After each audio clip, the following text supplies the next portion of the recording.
नमस्कार दोस्तों। आज देश की एक बड़ी समस्या प्लास्टिक बन चुका है। प्लास्टिक की वजह से पर्यावरण में प्रदूषण फैल रहा है और साथ ही साथ प्लास्टिक का इस्तेमाल खाने पीने की वस्तुओं में भी किया जा रहा है, जिसके कारण लोगों को कैंसर जैसी समस्याएं होने लगी हैं। तो क्या कारण है कि सरकार प्लास्टिक बनाने वाली फैक्ट्रियों पर बैन नहीं लगा रही है? देखिए, क्रूड ऑयल की रिफाइनिंग से कई तरह के प्रोडक्ट और केमिकल वेस्ट निकलते हैं। पॉलीएथिलीन यानी कि पॉलीथीन भी इस तरह का एक केमिकल वेस्ट है। कानूनन तेल कंपनियों को इन्हें ठिकाने लगाना होता है, यानी कि डिस्पोज करना होता है। पॉलीथीन के इन दानों से प्लास्टिक के कैरी बैग बनते हैं और फिर जो बच जाता है उसे तेल कंपनियां इधर उधर समुद्र में बहाकर डिस्पोज कर देती हैं।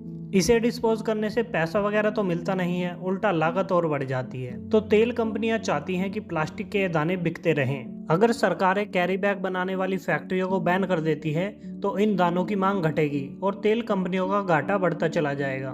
बस यही वजह है। इस तरह के कई कानून हैं जिन्हें हम सिर्फ इसलिए ढो रहे हैं क्योंकि इनसे एमएनसी कंपनियों को घाटा होता है। उदाहरण के लिए, कभी टाटा को केमिकल वेस्ट के रूप में निकलने वाला अपना हजारों टन सोडियम क्लोराइड दशकों तक समुद्र में बहाना पड़ता था, लेकिन जब उन्होंने आयोडाइज नमक का कानून बनवा दिया तो ये झट से केमिकल आयोडीन नमक के नाम से महंगे में बिकने लगा। टाटा के पास आयोडीन की खदानें भी थी।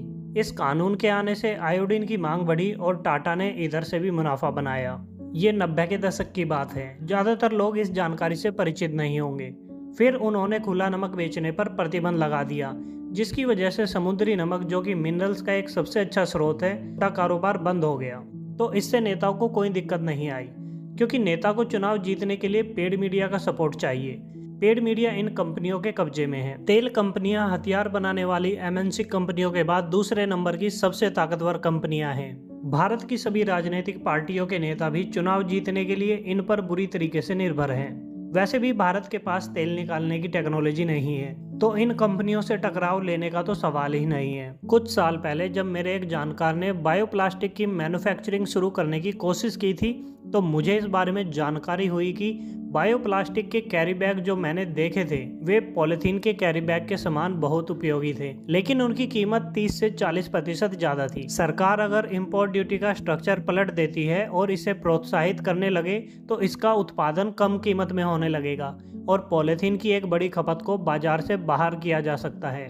इसके अलावा और भी कई तरीके हैं जो प्लास्टिक के कैरी बैग को रिप्लेस करते हैं, लेकिन नेता वगैरह तेल कंपनियों से टकराव लेने से बचना चाहते हैं। इसलिए सरकारें टोकन के रूप में छोटे छोटे अप्रभावी फैसले लेकर माहौल बनाए रखती है कि हम कोशिश कर रहे हैं। इसके अलावा तेल कंपनियां उन एनजीओ को भी डोनेशन देती रहती है जो पर्यावरण बचाने के नाम पर पॉलीथीन के खिलाफ मुहिम चलाकर जनता का ध्यान भटकाने का काम करते हैं। मतलब ये ज्ञान बांटने वाले पेड़ बुद्धिजीवी जनता में जागरूकता फैलाते हैं और बदले में तेल कंपनियां इन्हें डोनेशन देती रहती है। अगर जागरूकता फैलाने वाले ये ज्ञानी गायब हो जाएंगे तो लोगों का ध्यान पॉलीथीन को रोकने के लिए कानून बनाने की तरफ जाएगा और तेल कंपनियों को घाटा होगा। तो पॉलीथीन को चलन में बनाए रखने का तरीका ये है कि लोगों को कानून की मांग करने की जगह पर्यावरण पर ज्ञान बांटने और जागरूकता फैलाने में लगाए रखो। तो ये मुख्य कारण है कि सरकार प्लास्टिक पर प्रतिबंध नहीं लगाना चाहती। तो दोस्तों, वीडियो अच्छी लगी तो लाइक करें, शेयर करें, चैनल को सब्सक्राइब करें। मिलते हैं अन्य किसी वीडियो में। धन्यवाद।